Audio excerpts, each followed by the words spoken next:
우리 다 같이 자리에서 일어나셔서 하나님 말씀 보겠습니다. 오늘은 성경을 안 펴셔도 됩니다. 오늘 마태복음 26장으로 나갔는데 26장의 사건과 동일한 사건이 요한복음 12장에 나와 있습니다.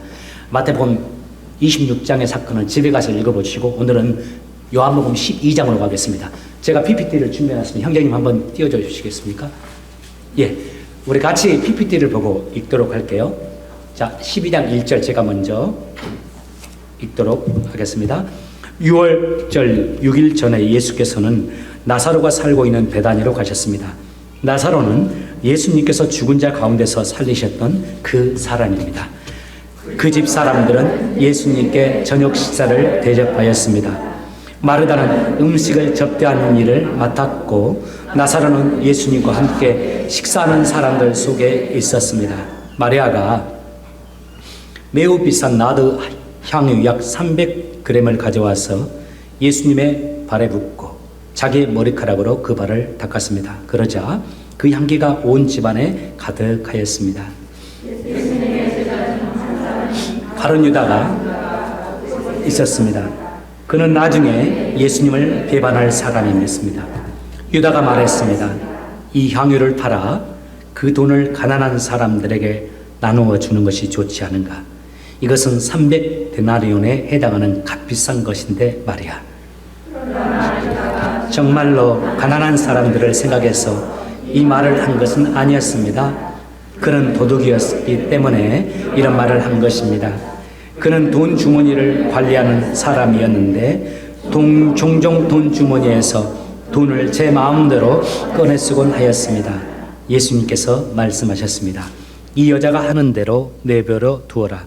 마리아는 내 장례를 치를 날을 위해 이 향유를 준비해 둔 것이다.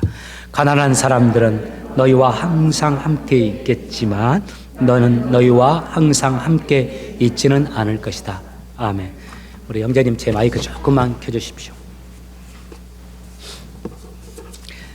우리 하나님은 선과 악 그리고 옳고 그름을 정확하게 판단하시는 분입니다.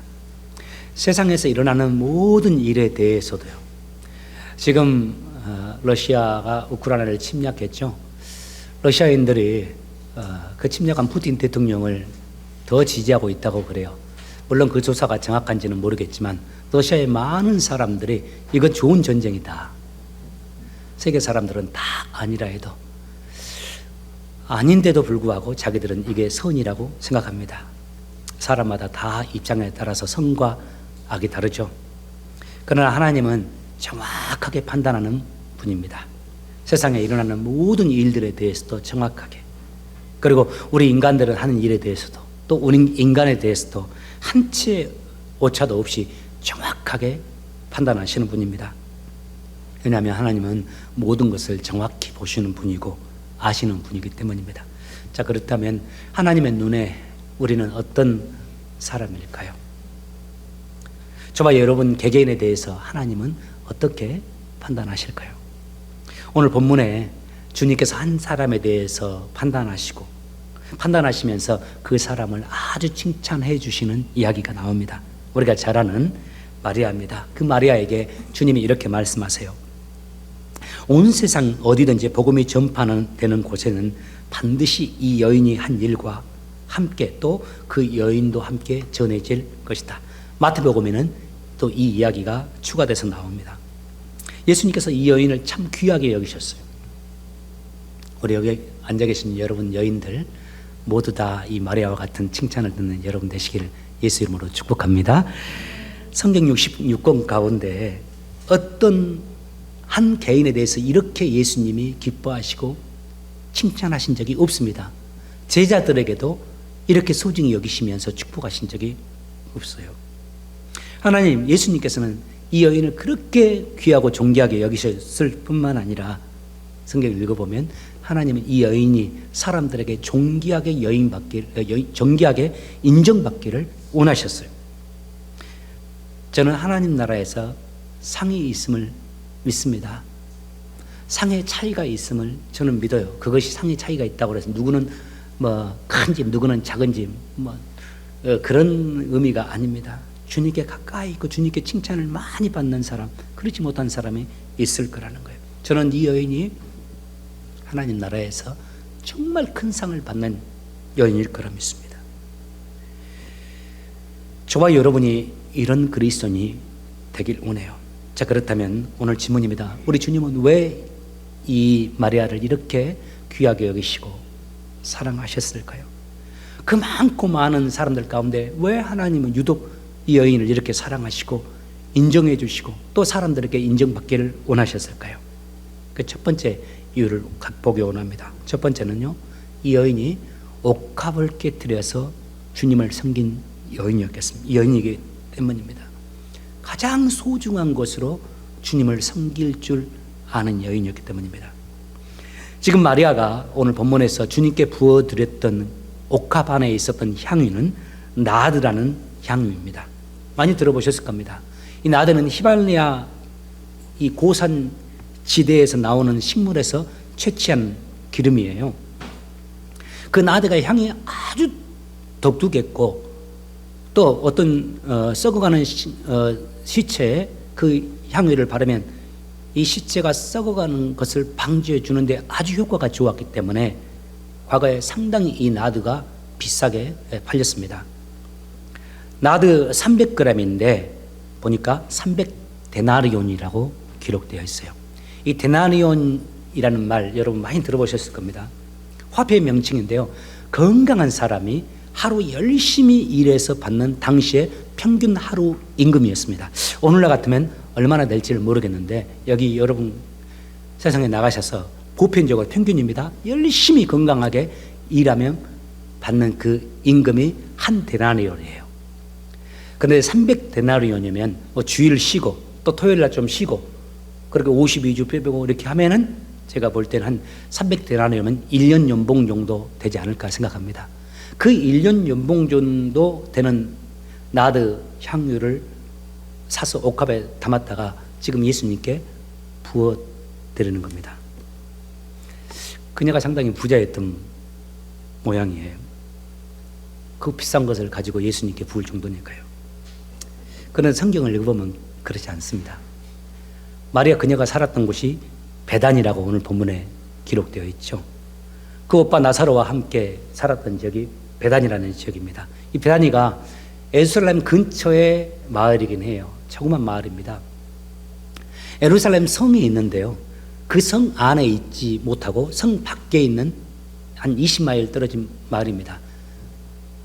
우리나라도 마찬가지죠. 성 안에 있는 사람들은 다소간 괜찮은 사람들입니다. 전쟁이 일어나도 성 안은 보호가 되어지고 또 물물 교환도 잘 되고 먹고 사는 것이 나름대로 확보가 된 지역입니다. 그래서 성 안에 그할 만큼 환경이 안 되고 여건이 안 된 사람들, 경제적으로 빈궁한 사람들, 힘이 없는 사람들이 언제나 성 밖에서 살았어요. 전쟁이 일어나면 이 사람들이 가장 먼저 희생될 수 있는 사람들이죠. 이스라엘도 마찬가지였습니다. 예루살렘 성을 중심으로 해서 괜찮은 사람들이 다 이렇게 살았어요. 그런데 예루살렘 성의 동네가 아닌 예루살렘 성에서 약 20마일 정도 떨어진 가난한 사람들이 모여 살고 있는 동네가 베단이었습니다. 이 베단이라는 이름 자체가 빈민자들의 거처라는 뜻이에요. 그런 면에서 이 베다니에 살았던 나사로의 가정, 마리아의 가정이 그렇게 부유하지는 않았을 겁니다. 그분들에게 필요한 것은 그 무엇보다 물질이었을 거예요.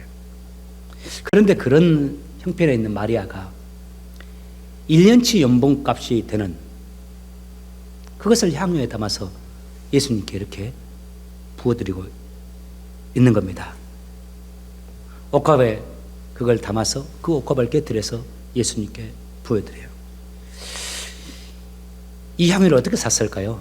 자기가 모아놓은 돈 다 들여서 그걸 샀을지 혹은 사람들에게 돈을 빌렸을지 모르겠어요. 아무튼 그녀가 자기에게 있었던 가장 소중한 것, 마련할 수 있는 가장 소중한 것을 예수님께 부어드리면서 예수님을 섬기고 있습니다. 주님을 섬기되 최선의 것으로 자신에게 가장 소중하고 값진 것으로 주님을 섬겼기 때문입니다. 오늘 많은 사람들이 주님의 축복을 원합니다. 즉 주님으로 말미암아 내 인생에 그 값비싼 향유 같은 것들이 가득하길 원하죠. 그래서 더 자유로워지고 더 여유로워지고 평안해지고 여행도 좀 다니면서 행복한 삶을 살기를 원해요. 그러나 나의 옥합을 깨뜨려서 주님을 섬기고자 하는 이들은 많지 않습니다. 주님을 섬기되 내 소중한 것, 나의 물질, 나의 계획, 나의 소원 등을 주님께 내려놓고 주님을 섬기기는 참 힘들기 때문입니다. 오늘 이 여인을 통해서 우리가 배워야 할 바가 이겁니다. 내가 주님을 섬기되 나의 옥합을 깨뜨려서 나의 가장 소중한 것까지도 주님께 내려놓고 그것으로 주님을 섬길 수 있는 사람이 되는 겁니다. 성도라는 것은 모든 것이 주님의 것임을 인정하고 고백하는 사람들이죠. 나의 시간도, 나의 물질도, 나의 계획도, 나의 일정도 다 주님 것임을 고백하면서 사는 자들입니다. 이 시간 축복합니다. 주님을 섬기되 옥합을 깨뜨려 섬기는 저와 여러분 되시길 바랍니다. 나에게 가장 소중한 것도, 내게 가장 좋은 시간도, 내가 가장 소망하고 원하는 것도 주님께 내어드리고 주님 원하시는 대로 순종하며 살아가는 우리가 되길 바랍니다. 두 번째, 저는 참 이 두 번째가 좋더라고요. 주님께서 이 마리아를 그렇게 사랑하시고 특별하게 여기시면서 존귀하게 여겨주시는 이유, 본문에서 알 수 있는 것, 마리아는 주님의 마음을 알고 주님을 섬긴 사람이었습니다. 예수님의 마음을 아는 사람이었어요. 6일 뒤면 혹은 다른 성경에는 이틀 뒤면, 이 기록이 좀 다릅니다만 다음에 그걸 설명해 줄 수 있어요. 그걸 지금 설명하기는 너무 많은 시간이 가니까. 며칠 뒤면은 예수님이 십자가를 곧 져야 할 상황입니다. 예수님께서 복음을 전하실 때 초창기 때는, 공생의 초창기 때는 당신이 십자가 지리라는 사건을 아예 말씀하지 않으셨어요. 그런데 십자가를 질 날에 가까워지면서 예수님이 이제 공식적으로 나 십자가 질 거라고, 내가 사람들의 미움을 받아서 십자가에 죽고 또 한 걸음 더 나가서 내가 또 죽은 지 3일 만에 부활할 거라고, 그래야 너희들이 그 피로 구원을 받을 거라는 말씀들을 제자들에게 이제 대놓고 하셨어요. 성경에 기록된 것만 보아도 최소한 3번 이상입니다. 저는 제가 보기에는 많이 말씀하셨을 거라고 바라요. 사실 주님이 이 땅에 오신 이유도 십자가를 지러 오셨지 않습니까? 가장 가까이에서 예수님이 십자가를 질 거라는 그 이야기를 들은 사람들이 제자들이었습니다. 항상 제자들과 함께 있을 때 예수님이 내가 곧 십자가를 질 거라고 말씀하셨거든요. 그러나 예수님의 제자들은 예수님의 그 말씀에 귀를 기울이지 않았어요. 당시 예수님은 대중들에게 엄청난 인기를 얻고 있었기 때문에 사람들에게 미움을 받고 죽을 것이라고는 꿈에도 생각 못했습니다. 오늘 우리가 고난 주일이라고 불리기도 해요. 고난 주간에 시작되는 주일이니까. 그런데 또 종려 주일이라고 또 한다는 것을 여러분 들어보셨을 겁니다. 예수님이 나귀를 타고서 예루살렘에 입성했을 때 사람들이 호산나 호산나 하면서 종려나무 가지를 흔들면서 예수님을 축하하고 축복했던 그 날이 사실 교회력으로 따져보면 오늘 주일이었거든요. 불과 예수님이 십자가에 달리기 며칠 전까지만 해도 예수님은 사람들에게 인기 스타였습니다. 그래서 제자들은 예수님의 십자가에 달리시기 며칠 전에도 예수님이 아무리 내가 십자가에 달려 죽을 것이라고 말씀하셔도 그거 이해할 수도 없었고 이해하려고 하지도 않았어요. 제자들이 생각하는 것은 이겁니다. 주님께서 이 땅 위에 이스라엘을 다시 회복시키셔서 이스라엘의 왕국을 세우시고 그 왕이 되실 거라는 것, 그리고 그분을 따르던 우리들은 그 주님의 나라에서 떵떵거리면서 살 거라는 것, 이 생각을 늘 했었거든요. 그들이 예수님을 믿되 그 믿는 내용이 철저히 세상적이었던 겁니다. 그래서 예수님은 십자가에 달리실 것을 아시기 때문에 그 십자가를 두고서 엄청난 스트레스와 압박을 가지고 지냈거든요. 제가 몇 번 말씀드렸을 겁니다. 내가 며칠 뒤면 미래를 볼 수 있는데 며칠 뒤면 내가 교통사고 나서 그 차 안에서 피를 흘리면서 죽어가야 될 운명이라고 생각해 보세요. 하루하루의 삶이 얼마나 힘들고 어려울까요? 가까워질수록. 예수님은 그걸 아시는 분이었어요. 그래서 성경을 보면 예수님이 십자가가 가까워질수록 엄청난 스트레스와 압박에 시달렸을 겁니다. 그런데 제자들은 그걸 전혀 깨닫지 못합니다. 알아주지도 않고요. 예수님이 그렇게 압박을 당하고 있을 때도 제자들이 예수님 십자가에 지기 며칠 전에까지 보여준 모습이 뭐였습니까? 자기들 중에 누가 높으냐, 누가 크냐, 누가 옳고 똑똑하냐를 따지면서 다투었다고 그랬어요. 그런데 여러분, 마리아는 그렇지 않았습니다. 마리아는 예수님께서 십자가에 달려 돌아가실 것을 라는 말씀을 듣고서 그것을 깨달았어요. 그러면서 그 예수님을 위해서 내가 할 수 있는 것이 무엇일까를 생각하면서 마리아가 준비한 것이 바로 귀한 향유, 나드 향유였습니다. 이스라엘의 장례식 과정을 보면요, 사람이 죽으면 그 시체를 처리하는 과정 중에 그 시체에 향유를 바릅니다. 비디오를 보아도 많이 나오더라고요. 그런데 그 바르는 향유가 그 사람의 위치와 계층에 따라서 달라져요. 평범한 사람들을 발랐던 거, 평범한 사람이 죽으면 그 사람이 바르던 향유가 이 갈람유입니다.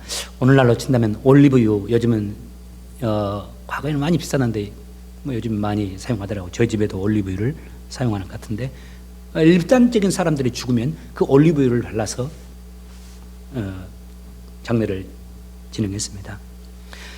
그런데 당시 왕이나 왕족, 신하들이 죽었을 때 시체에 발랐던 아주 비싼 향유 중에 하나가 바로 나드라는 향유였어요. 마리아가 이 나드를 준비한 겁니다. 1년치 연봉 값이 나갈 만큼 돈을 지불하고서요. 그리고 예수님이 자기 마을로 찾아오셨을 때 그 나드 향유를 예수님께 부어드리는 겁니다. 예수님이 그 마리아의 행위에 대해서 이렇게 말씀하셨어요. 요한복음 12장 7절 말씀. 예수께서 이러시되 예수께서 말씀하셨습니다. 이 여자가 하는 대로 내버려 두어라. 마리아는 내 장례를 치를 날을 위해 이 향유를 준비해 둔 것이다. 예수님이 지금 33세 죽을 나이가 아니잖아요. 마리아는 한 겁니다. 예수님이 그렇게 여러 번 말씀하셨으니까요. 그래서 예수님이 장례를 치를 날을 위해서 마리아가 이 향유를 준비했다는 거죠. 마태복음 26장 12절 말씀에는 또 이렇게 말해요. 이 여자는 내 몸에 향유를 부어서 내 장례를 준비한 것이다. 마가복음 14장 8절에서는 또 이렇게 말합니다. 그는 힘을 다하여, 마리아는 힘을 다해서 내 몸에 향유를 부어 내 장례를 미리 준비하였느니라. 가난했던 마리아가 그 향유를 준비하기 위해서 얼마나 애썼는지를 주님은 아셨어요. 그래서 힘을 다해서, 영어에서 보면은, 헬라어로 보면 할 수 있을 최선을 다해서 준비해서 향유를 부었다고 말합니다. 이 성경을 보면 예수님의 이 말씀이 사실이에요. 예수님에 의해서 향유를 바른 주님, 죽으시고 부활할 때까지 예수님의 시신에 향유가 발라지지 않습니다. 성경을 보면 여러분 읽으셨을 겁니다. 예수님이 죽으시고 해가 돋자마자 여인들이 예수님의 몸에 향유를 바르기 위해서 무덤을 찾아갑니다. 그런데 주님이 계시잖아요. 부활하셨어요.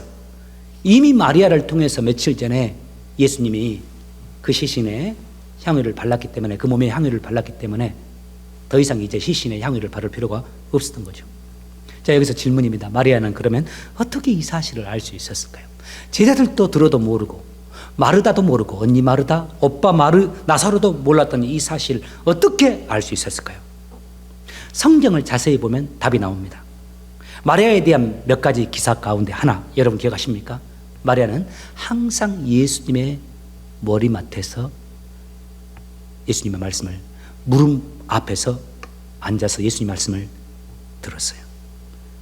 항상 예수님께 집중하고 예수님의 말씀을 사모하면서 주님을 섬긴 자입니다. 저는 여러분들 봉사 많이 하길 원합니다. 여러 모양으로 교회를 섬기기도 원합니다. 그런데요, 그 봉사나 그 섬김보다 더 중요하고 우선순위가 있습니다. 예수님께 집중하고 예수님의 말씀에 집중하는 것, 그리고 예배에 집중하는 거예요. 만약 이것이 없으면요, 쉽게 무너집니다. 쉽게 시험 들고요. 성경에 보면 마르다가 음식을 예수님께서 말씀을 전하는데 마르다가 예수님께서 불평을 한 적이 있지 않습니까? 그 불평 아시죠? 아, 예수님, 저 마리아가 지금 나는 분주하게 음식을 준비하는데 저 마리아는 지금 예수님 앞에 앉아서 말씀 듣고 있는데 저 마리아도 좀 와서 내 일 좀 돕게 해주세요. 음식 만드는 거 좋죠. 근데 꼭 그렇게 예수님 말씀을 전하는데 음식을 마련했을까요? 음식 만들 것 중요하면 미리 만들 수도 있잖아요. 또 끝나고 나서 만들 수도 있잖아요. 지금 모인 이유가 뭡니까? 예수님 말씀 듣고 예수님 만나기 위해서 한 거잖아요. 예수님 말씀을 듣고 예수님 뜻을 알기 위해서. 우선순위가 뒤바뀌어 있어요. 봉사 중심, 헌신 중심은 인정받지 못하거나 힘들면 다시는 그거 할 수 없게 돼버려요. 무너져 버려요. 그러나 말씀 중심, 예수 중심이면 어떤 상황이 돼도 승리할 수 있습니다. 그냥 말씀이 생명력이 있어 내 안에 임함으로 말씀 자체의 생명력으로 나를 움직이거든요. 그 말씀을 읽을 때 그 말씀을 통해서 우리가 하나님의 뜻을 깨달을 수 있어요. 마리아가 항상 말씀 중심인 여인이었기 때문에 예수님이 한 말씀을 놓치지 않았습니다. 항상 예수님 무릎 아래서 말씀을 들었던 마리아. 다른 사람들은 예수님을 따르되 예수님의 말씀에 큰 관심이나 흥미를 두지 않고 일하느라 분주했지만은 마리아는 항상 예수님 앞에서 예수님의 말씀에 귀를 기울이며 경청했습니다. 여러분, 우리가 예수님께 가까이 가면 갈수록, 우리가 예수님께 마음을 쏟으면 쏟을수록 우리가 예수님의 마음을 알 수 있게 됩니다. 우리 마음을 예수님께 집중하고 예수님을 찾으면 찾을수록 예수님의 마음이 우리에게 전해지게 됩니다. 왜냐하면 그렇게 할 때 성령으로 예수님이 우리에게 역사해 주기 때문입니다. 이것이 마리아가 예수님의 십자가를 알 수 있었던 이유입니다. 주님께서 이런 마리아를 아주 기뻐하시고 칭찬하셨어요. 그래서 성경을 보면 참 안타깝고 아이러니한 게 나옵니다. 예수님은 이렇게 기뻐하시고 성경 어디에도 이렇게 칭찬한 여인이 없을 만큼 이 칭찬을 하셨는데 소위 주님이 선택하여 부른 주님의 제자라는 그 남성들 정반대의 반응을 보였습니다. 4절을 보시면 예수님의 제자 중 한 사람인 가롯 사람 유다가 그곳에 있었습니다. 그는 나중에 예수님을 배반할 사람이었습니다. 유다가 말합니다. 이 향유를 팔아 그 돈을 가난한 사람들에게 나누어 주는 것이 좋지 않은가? 이 300데나리온에 해당하는 값비싼 것인데 말이야. 마태복음 26장 8절과 9절에서는 또 이렇게 말합니다. 이 광경을 본 제자들이 화를 냈습니다. 왜 이 값비싼 향유를 낭비하는 것인가? 그것을 비싼 값에 팔아서 가난한 사람들에게 줄 수도 있었을 텐데. 이 가룟 유다를 필두로 해서 제자들이 이 여인의 행위에 대해서 반대하고 비난합니다. 그 일 못마땅해 합니다. 한 걸음 더 나가서 화를 내고 분노해요. 그 값진 옷값을 한 번 깨뜨리면 사라질 그거 6만 불, 7만 불, 8만 불 될 만한 그거 그렇게 허비하는 마리아 신앙도 잘못되었고 그것을 또 좋다고 가만히 받아서 받고 계시는 예수님도 못마땅하다고 말하고 있는 거예요. 그 말씀 들었을 때 예수님이 무한해질 거라는 사실을 알면서도 이 간접적으로 예수님 이건 아니죠 라고 예수님에게 또 말하고 있기도 하는 겁니다. 이들이 말하는 바 논리 뭡니까? 오늘날의 취미 이겁니다. 그 돈이면 가난한 사람들 구할 수 있지 않은가? 그 돈이면 영혼 구원하는 데 쓰일 수 있지 않은가? 구주와 영혼 구원을 말하는 거예요. 여러분, 이 가룟 유다를 비롯한 이 제자들의 행위 어떻게 보십니까? 이 제자들이 감히 예수님과 이 마리아 앞에서 구제나 영혼 구원을 논할 만한 자격이 있나요? 이분들이 그만큼 영혼을 사랑하고 가난한 자를 사랑하는 자들인가요? 예수님보다 더 구제를 생각하고 영혼을 사랑하는 사람들일까요? 그 마리아보다 그들이 그렇게 더 의롭고 영혼 구원을 생각하고 구제를 생각하는 사람들일까요? 제자들이 어떤 사람들인지 며칠 지나지 않아서 그 정체가 성경에 보면 나오죠. 예수님께서 십자가에 달리실 때, 아니 달리시기 전에도 예수님이 초라하게 되어지고 예수에 가까운 사람이라는 것이 들통나면 자신들이 어려움을 당한다는 사실을 인지하고서 그들 다 예수님을 모른다고 예수님을 떠나섰습니다. 불과 며칠 전에 의로움을 말하고 하나님의 뜻을 말했던 그들, 정체가 이 정도였어요. 심지어는 예수님을 저주까지 하기도 했어요. 또 그렇게 의로운 척하면서 앞서 말했던 사람 가룟 유다는 예수님을 팔아넘긴 간사한 자였습니다. 그들이 말한 구제, 영원구원 다 허풍이었어요. 그런데 이 여인은 진심이었습니다. 가장 소중한 것을 가지고서 예수님께 부어드렸어요. 예수님은 제자들이 이런 존재라는 사실을 알았습니다. 그럼 참 제가 볼 때는 기가 막혔을 거예요. 특히 가룟 유다를 보았을 때는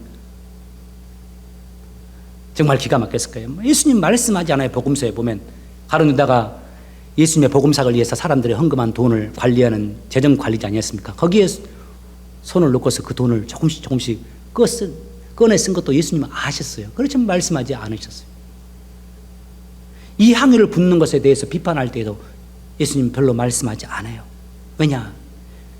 들을 귀가 있는 자에게 말하는 겁니다. 이 향유를 붓는 이유를 설명하셔도 제자들이 정확히 깨닫지 못할 거예요. 십자가를 지고 부활하신 이후에는 깨닫게 될 겁니다. 그래서 굳이 말씀하지 않아요. 단지 이 여인이 붓는 향유의 의미가 뭔지, 내 장례를 예비한 것이라는 것, 그리고 이 여인이 그 의미로, 그 마음으로 이 비싼 것을 내게 붓고 있다는 사실을 잠깐 설명하세요.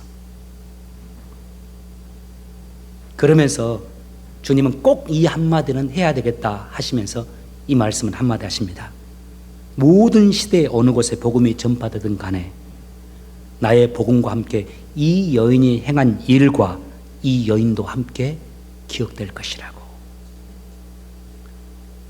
마리아가, 너희들이 마리아를 책망하고 있지만 마리아가 책망받을 사람이 아니라 도리어 온 세상 사람들의 칭찬을 받아야 할 사람들이라고. 그러면서 그 이유를 이렇게 설명하세요. 저는 참 이 말씀이 너무 좋아요. 10절을 보십시오. 보시면 그는, 마리아를 말합니다. 나에게 좋은 일을 하였다. 그는 나에게 좋은 일을 하였기 때문이다. 향유를 부은 이 일을 놓고서 예수님이 나에게 좋은 일을 해준 사람이다 라고 말해요. 이때 좋은이라는 단어가 헬라어로 칼로스라는 단어입니다. 들어보셨을 거예요. 칼로스. 성경에는 아름다움, 미를 표현하는 헬라 단어가 몇 가지가 있습니다. 그 중에 유명한 중에 하나가 아가소스, 여러분 좀 들어보셨을 거예요. 그런데 이 칼로스는 외형적인 이런 아름다움도 표현할 때도 쓰이지만은 외형적인 아름다움뿐만 아니라 이 도덕적인 아름다움, 도덕적인 판단에까지 가장 선하고 이상적인 아름다움을 나타낼 때 쓰인 단어였어요. 그러니까 성경에 보면 하나님의 선하신 하나님 말할 때 이 칼로스라는 단어를 써요. 그리고 예수님을 설명할 때 선한 목자 대신 예수님 할 때 그때도 칼로스라는 단어를 씁니다. 그런데 주님께서 이 하나님과 예수님에게 사용되었던 이 단어를 사용하시면서 옥합을 깨뜨렸던 이 마리아를 높여주시고 위로해 주신 겁니다. 더불어 이 여인의 이 이야기를 온 세상 끝날 때까지 기념하라 하시면서 모든 이들에게 이 여인을 본받으라고 말씀하고 오늘 이날 이때까지 성경에 기록하셔서 우리까지 2000년이 지난 이후로도 이 여인을 기념하고 이 여인의 섬김을 배우도록 예수님께서 말씀하는 겁니다. 여러분, 이렇게 질문할 수 있습니다. 나의 옥합은 그럼 무엇일까? 여러분, 이 사실 아십니까? 우리 모두가 주님을 섬기는 데 깨트려야 될 옥합이 있습니다. 다 연봉 다 드리라는 말씀 아닙니다. 가장 저는 일상에 있다고 생각해요. 내게 주어진 삶 속에 내가 주님께 드려야 될 옥합이 있다고 생각합니다.